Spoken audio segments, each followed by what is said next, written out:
Conversa de Classe, apresentado por Maíra Tangerino. Aqui, mentes únicas se encontram em conversas plurais.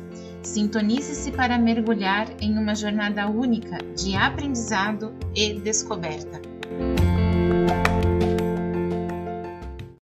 Olá, pessoal! Boas-vindas a mais um episódio do Conversa de Classe. E hoje eu estou aqui com o professor Bento De Toffoli. Não sei se eu falei certo o nome dele, depois ele me corrige. E, gente, ele é um professor apaixonado por história, então somos colegas, né? Eu também sou professora de história, então estamos aqui entre colegas, mas também por sociologia e filosofia. Só que tem um elemento a mais aí nessa história, que é o skate e o rock, né?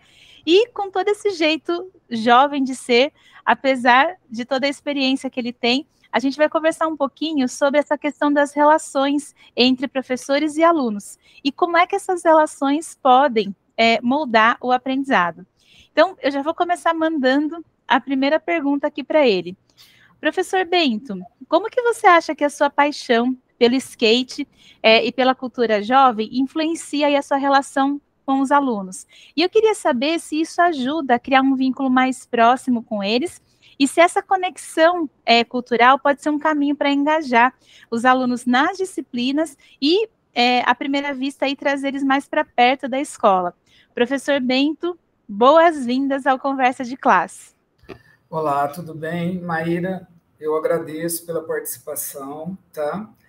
Então, eu sou professor de História, Sociologia e Filosofia e pedagogo também, né? E, é claro, a gente não está aqui para ficar dando receitas de como dar uma aula, que não é bem por aí. Mas, assim, antes de falar da educação, é legal a gente falar do próprio skate em si, né? Que foi visto durante um bom tempo como algo meio marginalizado, né? Então, ser skatista, por exemplo, nos anos 80, quando eu era adolescente, nossa, tipo, eu chegava de skate na escola, então já era um desafio. E aquilo parece que era um ato de rebeldia. Só de você já estar andando de skate já era um ato de rebeldia. E quando que isso vai mudar, né? Alguns discursos, eles vão mudando durante o tempo, né? Vai se secularizando algumas falas e algumas atitudes.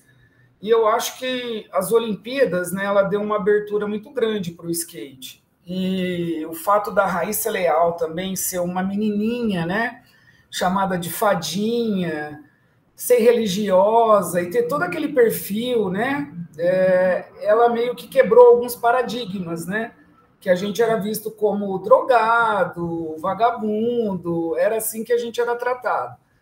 Então, assim, por que eu estou dizendo isso? Porque aí você tem um professor skatista, né? Eu tenho 56 anos, né? Detalhe, né? Só aí já é um desafio, porque quando você fala assim, eu tenho 56 anos e ando de skate, hoje está até um pouco mais naturalizado. Mas a sociedade já vê com uns olhos meio diferentes. Se eu falasse, eu jogo bola com 56 anos, todo mundo ia achar uma coisa normal, né? Corriqueira, todo mundo joga bola até morrer e tudo bem.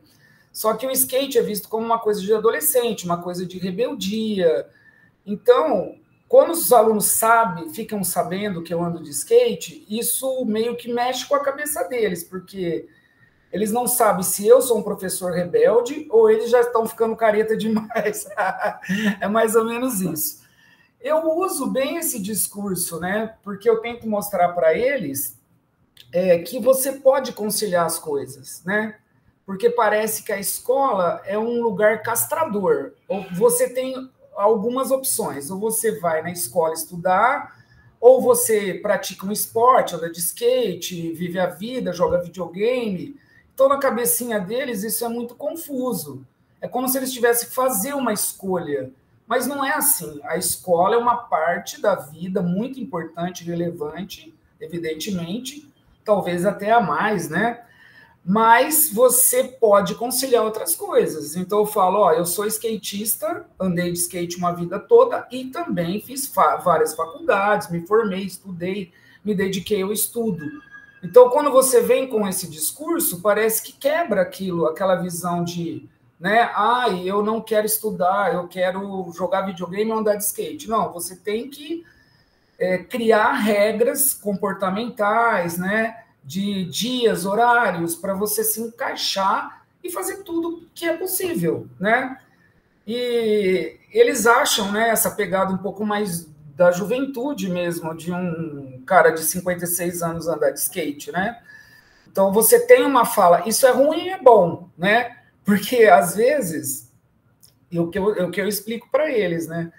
Tem aquele velho discurso que os professores falam, né? Que a gente não tem que ser tanto amigo dos alunos, a gente tem que ser professor, não é nem amigo, nem inimigo, né? É como um pai. Como que você educa seus filhos, né? É só na base da opressão ou você tenta impor limites e, ao mesmo tempo, trata com amor, com carinho, com compreensão, né? Então, eu mostro para eles que não é um bicho de 7 cabeças, e o fato de eu andar de skate, eu trago um monte de coisas, então eles acompanham meu Instagram, aí eu ando de skate no final de semana, aí eles falam, olha, você tirou aquela manobra, você foi andar não sei aonde. Então, acaba criando um vínculo mais assim mesmo, né?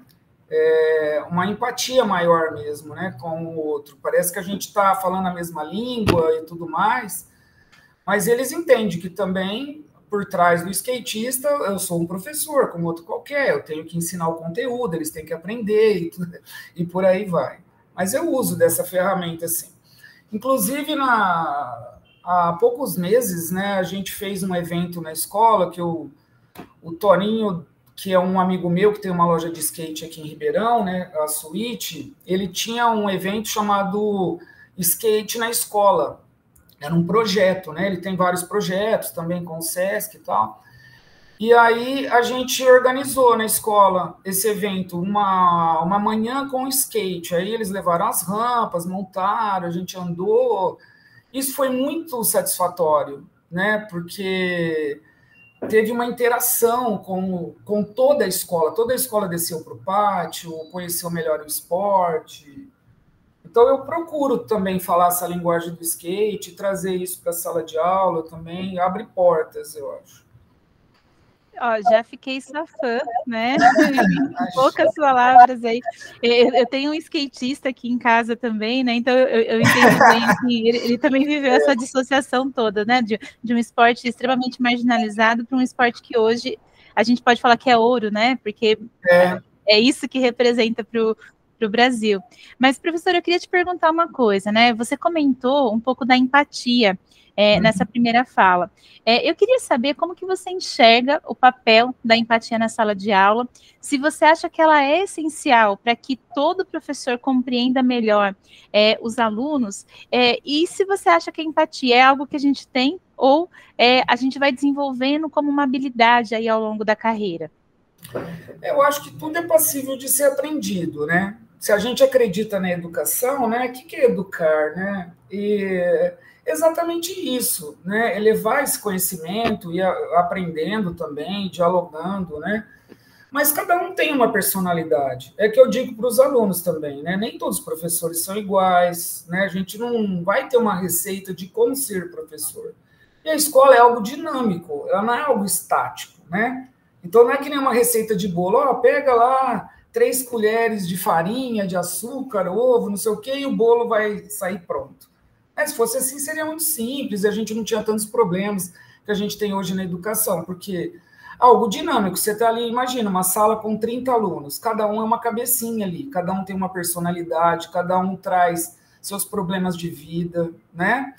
E você também tem a sua personalidade, né? E tem professores que são mais sérios, outros são mais engraçados, e nem todo mundo vai ser igual, né? E é legal que ele tenha essa referência de vários professores também, no caso o aluno, porque a vida vai ser assim também, né? Nem todo mundo vai ser, né, como a gente espera que o outro seja. Às vezes a gente vai ter na profissão, no emprego, no dia a dia, na família, no casamento, pessoas mais ásperas, pessoas mais doces, e é isso que eu passo para eles, a gente vai ter que aprender a conviver, o social, né? O homem é um ser social e a gente vai ter que aprender a conviver, né? Mas eu acho que, principalmente trabalhando com as questões filosóficas e sociológicas, né, a gente tem que se pôr no lugar do outro, né? Não tem como. Então, o que seria essa empatia aí? Você tentar entender o outro, respeitar o outro, né? E você saber que o outro, ele é uma pessoa talvez totalmente diferente de você, com valores, com visão de mundo. Então, eu procuro me enquadrar bem nisso, né? Até porque eu estou defendendo, sei lá, estou dando uma aula de ética, né? Então, eu estou falando sobre isso e o meu comportamento não é nada ético com esse aluno, né? Não escutá-lo, né? E aí a gente acaba voltando lá no Paulo Freire mesmo, né? Fica aquela coisa, vai citar Paulo Freire, parece batido, mas fica a pedagogia do oprimido mesmo, né? Porque você quer um aluno que sinta livre, ele tem que ter essa liberdade, né? Eu sei, como a gente falou na primeira fala, tudo tem que ter regras, né? Então, essa estrutura, a gente pode comparar com uma estrutura do Estado, por exemplo. Cada um vai ter uma visão. Qual é a função do Estado? O Estado tem que ser rígido, ele tem que punir as pessoas, tem que ter pena de morte. O outro fala, não, o Estado tem que ser mais assistencialista. Cada um vai ter uma visão. A escola é uma instituição também, né? A escola são como várias outras instituições. Então, que modelo de escola que a gente quer, né? É claro que é um modelo mais libertário, que o ser humano nasceu para ser livre, mas ele tem que entender também que viver em sociedade requer regras. Mas se você não abrir para escutar o outro, o que ele traz da sua cultura, né? Quais são as aflições? Porque eu vivenciei muito isso na pele. Eu fui uma pessoa muito castrada na adolescência, dentro da escola, eu digo, né? E a experiência de vida que a gente traz, não tem como não colocá-la em prática. Talvez o outro tenha tido uma outra experiência de vida, né? E cada um também tem uma visão de mundo a partir de uma experiência de vida. Sei lá, vou citar o Holocausto, por exemplo, né? O Viktor Frankl, ele vai passar nos campos de concentração e ele vai sair de lá um cara que ele falou que aquela dor dos campos de concentração despertou nele o sentimento de amor, de caridade, de dedicação ao outro. Olha que loucura. Enquanto muitos dentro dos campos de concentração queriam morrer. Aí você vai falar, então o campo de concentração foi bom por Viktor Frankl? Não, foi péssimo, ele não tem que existir. Porém, ele fez uma leitura diferenciada dos demais, né? Então, ele soube extrair aquela coisa boa. Então, assim, a escola, para mim, ela foi castradora, porque eu era muito rebeldinho, né? Então, eu era um cara skatista, eu estudei, né? Eu sou de 68, então eu peguei aquela década de 70 e os anos 80. Então, eu peguei o regime militar, todo esse processo. E eu gostava de andar de skate, olha só, eu era um aluno muito rebelde. Então, eu reprovei a 8ª série, por exemplo, que é o 9º ano hoje, né? Porque a escola era um lugar meio que sufocante para mim. E as coisas que eu recebi, assim, da escola, claro, professores legais também que me trataram muito bem e tal, mas é que eu era meio incapaz de produzir, né? Porque, não sei, eu não falava aquela mesma linguagem da escola, a escola também não me compreendia e tal. Só que depois eu acabei fazendo 5 faculdades, pós-graduação, escrevi um livro, né? Dou aulas há muito tempo.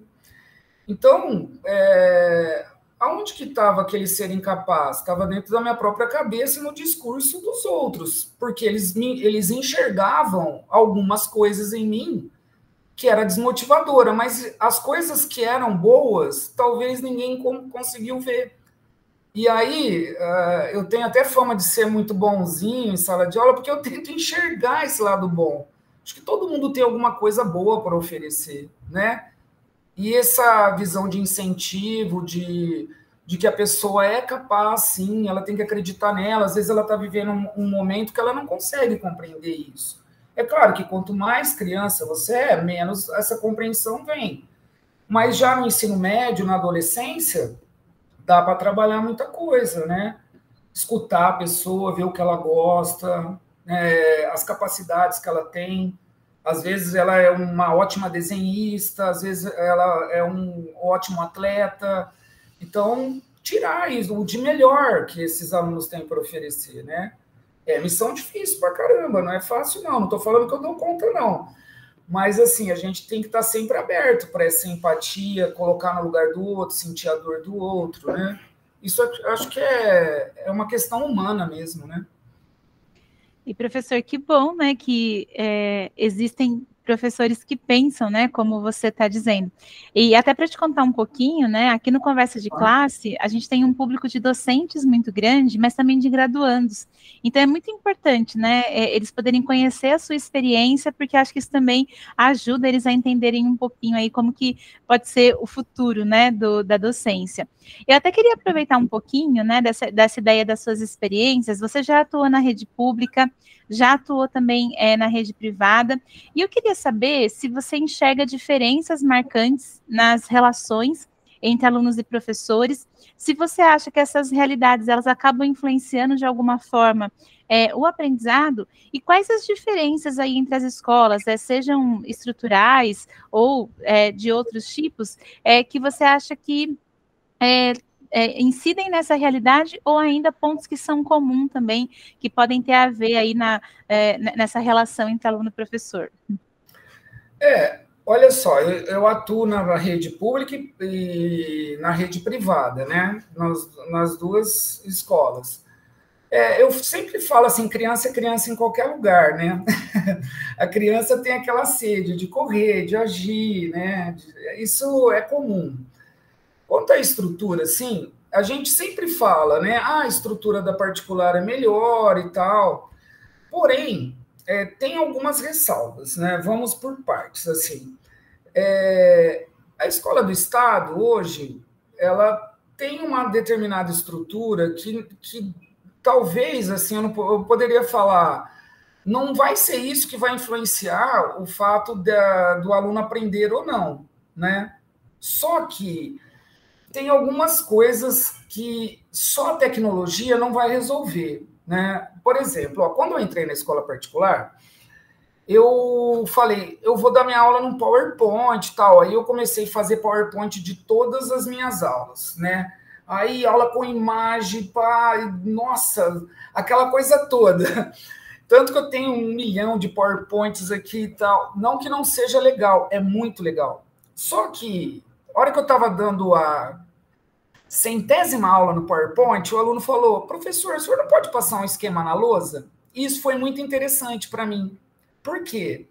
Porque, de repente, você pensando que só agindo com a tecnologia, com a amostra de imagens e tal, você está prendendo o aluno, mas aquele aluno você não conseguiu atingir. Um determinado aluno, ele preferia um esqueminha na lousa.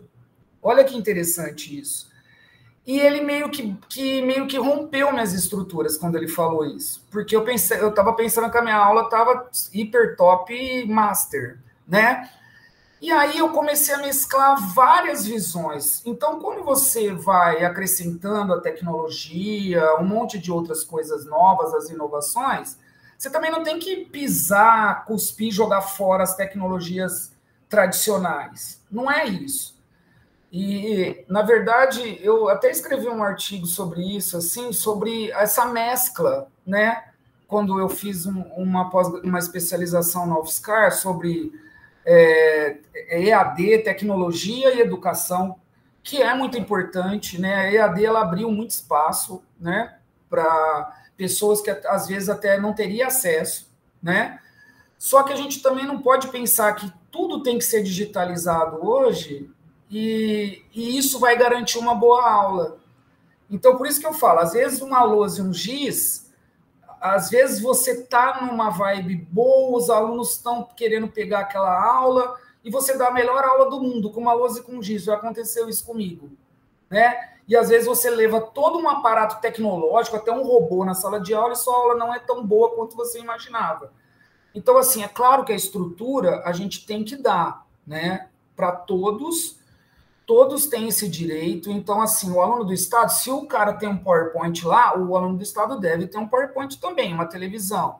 Hoje, a escola do Estado que eu dou aula, ela está toda equipada com televisão.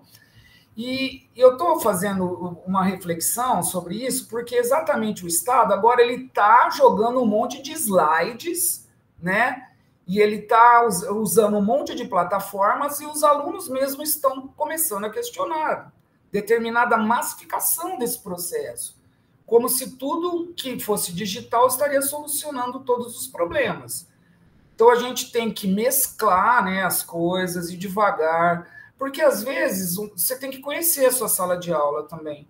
Às vezes, aqueles alunos, se você fizer um esquema na lousa, dar uma aula mais dinâmica, fazer uma roda, né, isso vai garantir, talvez, um aprendizado melhor. Ou não, depende da aula. Sei lá, você vai dar uma aula sobre a Primeira Guerra Mundial. É legal você mostrar imagens da Primeira Guerra, as trincheiras, né? A dificuldade dos soldados, o trecho de um filme. Então, depende muito da aula. Tem aulas que são mais teóricas, tem aulas que são mais visuais. Então, a gente pensa que sabe a receita certa, mas os alunos, eles são diferentes, né? Então, hoje, por exemplo, eu tento dar a mesma aula, tanto no Estado quanto na particular. Às vezes eu consigo, sim, às vezes não. E aí eu acho que está mais... O aluno é o mesmo, às vezes sim, às vezes não. Como eu falei, criança é criança em qualquer lugar, né? Mas você vê que o discurso dos meninos do Estado, às vezes, eles não almejam, por exemplo, poucos almejam chegar, por exemplo, a uma USP, né? Que eu sou aqui de Ribeirão, então a Universidade Paulista tal, é a mais cobiçada e tal. Então você vê a fragilidade do discurso dele como que eles não fossem capazes. Isso que magoa mais do que a tecnologia que eu estou usando ou não em sala de aula. Então eu tenho que mudar essa cabeça desse aluno, falar, não, a USP não é só para aqueles que estão estudando na escola particular, a USP pode ser para você também. E aí você trabalhar isso, a questão do valor, do aluno entender que ele é capaz, isso talvez seja mais difícil no Estado, eu percebo. Há uma descredibilidade no próprio discurso, né? E isso é estrutural também, né? Ele é estrutural que ele vem se repetindo, né? São famílias com pouca escolaridade, muitos pais não fizeram faculdade, então eles também não vêem uma determinada importância em fazer a faculdade, né? E esse trabalho que eu acho que é mais árduo na escola do Estado, em fazer com que eles entendam que eles são capazes e podem, sim, conquistar uma boa faculdade, né? Professor, que lindo, né? Que forma maravilhosa de você falar e das duas realidades. E acho que isso também amplia o olhar de outros professores, né, para esse tema. E eu estava vendo aqui, você não é só professor, você é autor, né? Você escreveu um livro aí que chama Em Busca do Asfalto Perfeito, e você narra a história de um adolescente, né, que transforma a rua na sua praia. Eu fiz uma interpretação livre aqui, né, pensando que isso pode ser uma metáfora e que fala de liberdade e de criatividade. Eu queria saber se é isso mesmo, né, se essa metáfora ela se relaciona com a educação e se você também acha que a educação pode ser essa rua aí de experimentação, de inovação, tanto para alunos e professores. E também conta para a gente aí, como que você acha que a gente pode quebrar os limites dessa educação mais tradicional e a gente passar para o outro lado, né? Pensando aí num espaço mais criativo, de mais liberdade, claro, sem perder o foco aí no aprendizado. Claro, Eu sonho com a escola do Aristóteles, o liceu lá, os peripatéticos, né? Com os caras andando e tendo aula no campo, né? Tudo bem, né? Uma visão utópica, claro, mas assim é engraçado porque é triste ao mesmo tempo, né? Não tem nada de engraçado, mas a coisa mais parecida com a prisão que existe é a escola. Eu fico pensando nisso, né? Se você pegar o Michel Foucault aí, História da Loucura, né? Você vai ver que ele vai meio que classificar as instituições como muito parecidas, porque ele está fazendo uma crítica ao hospício, né? O tratamento lá e a desinstitucionalização, né? Desse processo, né? E esse é um discurso bem interessante, porque assim, a desinstitucionalização dos hospícios não significa pegar os loucos e jogar tudo na rua e falar, se vira. Por que eu estou falando isso? Porque quando a gente fala uma escola um pouco mais aberta, a gente parece que é assim, então dane-se, vai, esses alunos, deixa eles aí à vontade, e a visão não é essa, né? E como ele coloca assim, o hospício, a prisão, a escola, né? Ela tem essa função, né, de controlar os corpos, né? Deixar mais dócil. É claro que a gente precisa de regras dentro de uma sociedade. Ninguém está falando para quebrar todas as regras, não é isso, né? E eu sofro muito com isso na sala de aula, porque assim, quando você quer fazer com que os alunos tenham consciência, é muito mais demorado, é muito mais doloroso, porque você pode ser arbitrário, né? E pôr fim naquela bagunça, acabou e pronto. Beleza, tem momentos que você tem que ser. Só que até onde ele está aprendendo ou não, já não é garantia, só porque ele está quieto, né? E eu vou pegar bem um discurso de um amigo meu, cruzei ele faz um tempo, e ele falou assim, porque a aula do professor de química lá, ninguém respirava, todo mundo ficava em silêncio, que a gente estudou junto há muito tempo atrás. E a aula da professora de história era aquela gritaria e blá, blá, blá, né? Sempre assim, professor de história, né? Aí eu perguntei para ele, tudo bem, você está correto, eu faço a mesma leitura, mas o que você sabe de química? Aí ele ficou quieto, né? E o que você sabe de história? Então, a pergunta é, será que esse padrão mesmo, ele vai garantir o aprendizado? Não há uma relação, né, com esse processo. É claro que um ambiente escolar para aprendizado, ele tem que ter silêncio, ele tem que ter tudo, mas, como eu falei, a sala de aula, a escola é algo dinâmico, ele tem vários momentos a aula, né? Tem momento que tem que ter um silêncio completo mesmo, para que eles compreendam o que você está falando, evidentemente, mas, vamos supor, você pega uma aula dupla, né, de 50 minutos cada uma, você vai querer realmente que o aluno não abra a boca nesses 100 minutos, né? Eu acho um pouco improvável. Então, é uma visão bem positivista que vem desde a nossa formação da ordem e progresso, né? Tem que ter ordem para ter progresso, então parece que todo mundo sentado, organizado e em silêncio vai garantir que o cara aprenda. É claro que tem que ter uma determinada disciplina, mas pode ser um pouco mais flexível esse processo. Um outro exemplo que eu dou, que é muito importante, quando eu estava fazendo pedagogia na USP, teve uma espécie de assembleia, né, na Câmara dos Vereadores aqui de Ribeirão Preto, para discutir os processos de educação, estava falando da escola da prefeitura até. Mas a professora nos levou lá para assistir, né, esse debate, já que o debate falava sobre educação, e no meio do fervor aí das discussões, subiu um menino lá no púlpito e falou que ele queria saber por que não pode usar boné na escola. E aí todo mundo começou a rir na cara dessa criança, começou a rir mesmo, assim, professores e tudo, e eu fiquei muito indignado, porque assim, não que eu estou falando que ele tem aqui de boné na escola, nada disso, mas custava dar uma explicação para esse menino, ele realmente não compreendia aquilo, né? Por quê? Porque boné é coisa de marginal, mas o policial civil também, militar, usa boné, os escoteiros usam boné, o bombeiro usa boné, né? Ele queria uma resposta, era tão simples, né? Era só pegar e falar, a gente não acha que não é adequado para esse ambiente, usar o boné e tal. Acabou. Isso não acontece. Então, essa visão, que nem eu falei, muito castradora, é complexa. E aí, quando eu escrevi esse livro, quando eu era adolescente, resumindo, olha que loucura isso, eram as minhas memórias. Então, isso ficou guardado anos numa gaveta. Aí minha esposa encontrou, né, esse arquivo e falou, mas que livro que é esse? Eu falei, um livro que eu escrevi quando eu era adolescente e tal. Vamos lançar, tal, esse livro.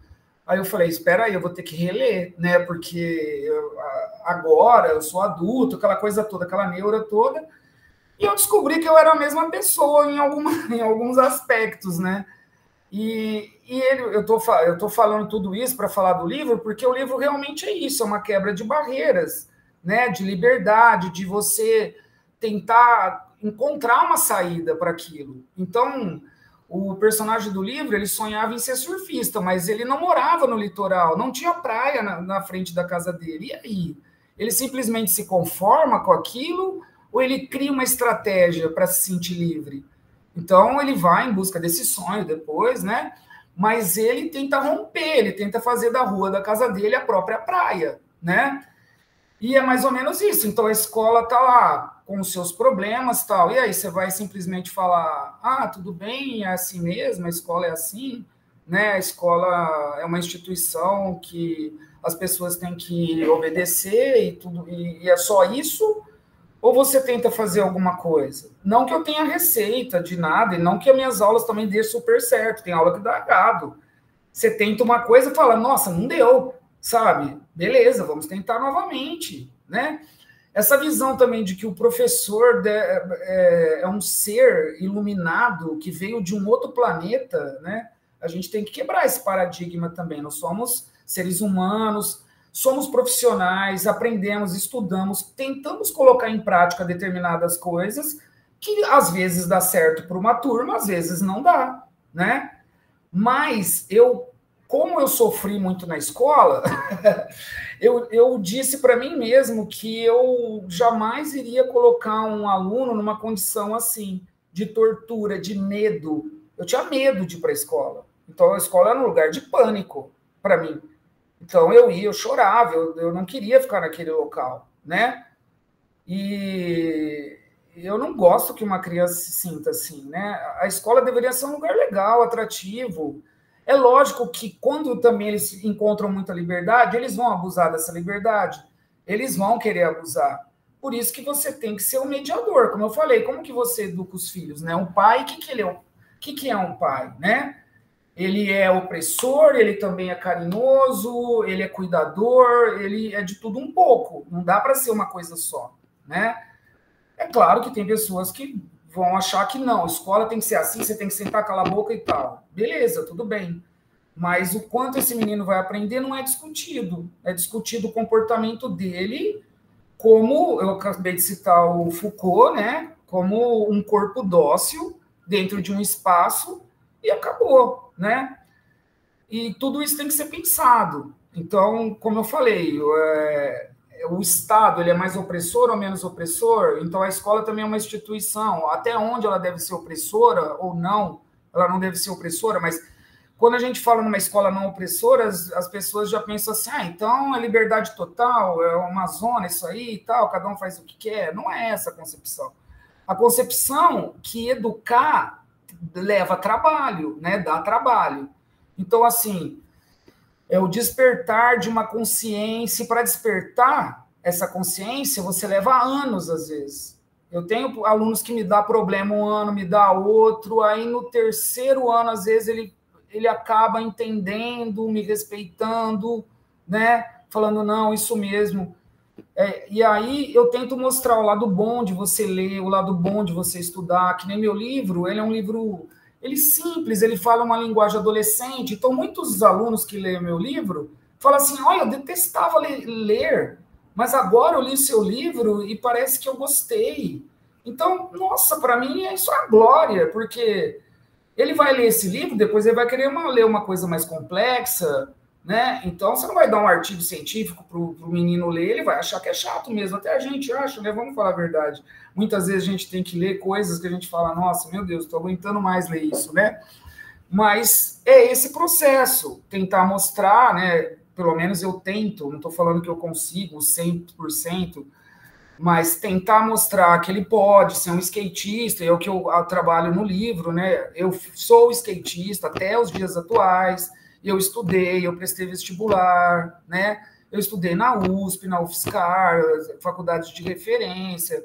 Então, assim, mostrar que é possível você brincar, você se divertir, você ser feliz e estudar também. Estudar tem que ser uma coisa boa, né? Não pode ser uma tortura. A gente não aprende só pela dor. Eu não acredito nisso. Mas é claro que tem pessoas que vão aprender isso com mais facilidade e tem pessoas que vão demorar mais tempo para a ficha cair, né? Então, para esse, é claro, às vezes, você conter essa libertinagem que as pessoas pensam que é a sala de aula, né? Mas é importante também, né? Ser rígido na hora certa, mas ser sempre acolhedor e aberto para escutar, né? Professor Bento, muito obrigada pela entrevista generosa, pela fala maravilhosa. Você realmente tem um jeito muito encantador de falar da educação e dos processos aí nas relações professor-aluno. Agradeço mais uma vez a sua presença aqui no Conversa de Classe. Muito obrigada mesmo. Eu que queria agradecer a oportunidade, tá? Eu estou aqui à disposição para a gente conversar, bater papo. Eu fiquei muito feliz. Muito obrigado mesmo. Espero que mais pessoas gostem do que eu falei, né? Se não gostar também, se quiser discordar, a gente está aí para isso. Obrigado. Com certeza vão gostar, sim. E, pessoal, a gente se vê no próximo Conversa de Classe. Até mais.